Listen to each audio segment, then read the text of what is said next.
আরে শোন, কাল রাতে একটা ভয়ঙ্কর প্লেন অ্যাক্সিডেন্টের ডকুমেন্টারি দেখলাম। সত্যি? কিরকম ছিল বলতো? আমি তো এমন অ্যাডভেঞ্চার জাতীয় গল্প খুব পছন্দ করি। একেবারে সিনেমার মতো লাগছিল। একটা প্লেন ছিল, সম্ভবত ৭৩৭ মডেল। মাঝ আকাশে হঠাৎ একটা ইঞ্জিন বন্ধ হয়ে যায়। ও মা! তারপর কি হলো? পাইলট ভীষণ কুল ছিল।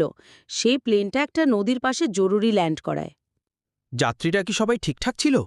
হ্যাঁ, সবাই আতঙ্কে ছিল, কিন্তু কেউ মারা যায়নি। একেবারে অলৌকিকভাবে বেঁচে যায় সবাই। বাহ! পাইলট তো একদম হিরো। তার সাহস আর মাথা ঠান্ডা না থাকলে ভয়ানক কিছু ঘটে যেত। একদম। সেই ঘটনার পর সবাই তাকে স্কাই হিরো বলে ডাকত। এসব শুনে আমারও পাইলট হতে ইচ্ছে করে রে। আগে তো সাইকেল চালাতে শেখ। হা হা, ঠিক ধরেছিস। কিন্তু আসলেই বলি, বিপদের সময় মাথা ঠান্ডা রাখা মানুষকে বাঁচিয়ে দেয়। হ্যাঁ রে, জীবনেও যদি এমন সাহস রাখতে পারি তাহলেই তো সার্থক।